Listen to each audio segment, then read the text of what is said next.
सोचिए, रात का वक्त, एक 14 साल की लड़की अपने ही बेडरूम में सो रही है और सुबह वो वहां नहीं होती। ना कोई चीख, ना कोई स्ट्रगल, सिर्फ खामोशी। साल 2002। एलिजाबेथ स्मार्ट सिर्फ 14 साल की थी। उस रात एलिजाबेथ अपनी छोटी बहन मैरी कैथरीन के साथ रूम शेयर कर रही थी। रात के अंधेरे में मैरी कैथरीन ने देखा, एक आदमी चुपके से रूम में खड़ा है। उस आदमी के हाथ में चाकू था। उसने धीरे से कहा, अगर आवाज की तो मैं सबको मार दूंगा। डर के मारे मैरी कैथरीन फ्रीज हो गई। उसका शरीर हिल नहीं पाया। आवाज गले में अटक गई और कुछ ही पलों में एलिजाबेथ को ले जाया गया। कुछ देर बाद हिम्मत जुटाकर मैरी कैथरीन अपने पेरेंट्स के पास भागी और बोली, एक आदमी एलिजाबेथ को ले गया। सुबह होते ही एलिजाबेथ के पिता ने पूरा घर छान मारा। किचन की विंडो खुली हुई थी। विंडो का स्क्रीन कटा हुआ था। पुलिस बुलाई गई। शहर भर में सर्च शुरू हुई। पुलिस को लगा 48 घंटे में केस सॉल्व हो जाएगा, लेकिन 48 घंटे बीत गए। एलिजाबेथ का कोई निशान नहीं मिला। मीडिया भी इस केस को लगातार टेलीकास्ट करने लगा। पूरा अमेरिका एलिजाबेथ स्मार्ट को ढूंढने लगा।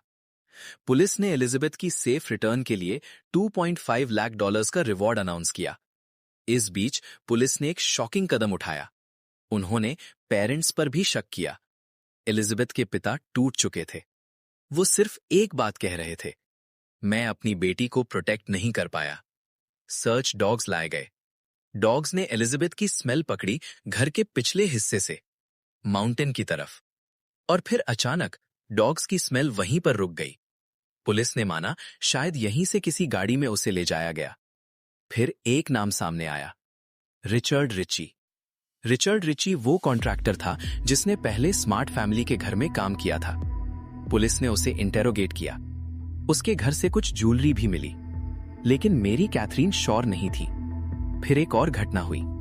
एलिजाबेथ के कजिन के घर में भी विंडो का स्क्रीन कटा हुआ मिला, बिल्कुल उसी तरीके से। अब शक होने लगा, शायद पुलिस गलत आदमी के पीछे थी। रिचर्ड रिची बाद में जेल में ही मर गया। एक दिन एलिजाबेथ ने दूर से किसी को उसका नाम पुकारते हुए सुना। उस आदमी ने तुरंत एलिजाबेथ को टेंट के अंदर खींच लिया। उसने चाकू निकाला और कहा, अगर कोई इस टेंट के पास आया तो मैं इसी चाकू से उसे मार दूंगा और इसकी जिम्मेदारी तुम्हारी होगी। एलिजाबेथ ने आवाज नहीं की। कुछ ही देर में वो आवाज भी गायब हो गई। महीनों बाद मेरी कैथरीन को एक बात याद आई। वो आवाज उसने पहले भी सुनी थी। उसने अपने पिता से कहा, मुझे याद आ गया, वो कौन था। वो एक आदमी था जो पहले सिर्फ एक बार उनके घर का काम कर चुका था। पुलिस को बताया गया। इस बार फैमिली ने हार नहीं मानी। स्केच बनाया गया, फ्लायर्स छापे गए, शहर भर में बांटे गए। मार्च 2003, एक रेस्टोरेंट के बाहर किसी ने 3 लोगों को देखा, 2 अडल्ट्स और बीच में एक लड़की व्हाइट वेल में। पुलिस को कॉल किया गया। जब पुलिस ने एलिजाबेथ से पूछा, क्या तुम ठीक हो, वो बोली, आई थिंक सो। पुलिस ने समझा, यस। उसे पुलिस कार में बिठाया गया और जब वो रो पड़ी, उसके पिता को फोन आया। हमने एलिजाबेथ को ढूंढ लिया। कोर्ट ने बाद में उस आदमी को लाइफ इंप्रिजनमेंट दी। उस औरत को भी सजा मिली।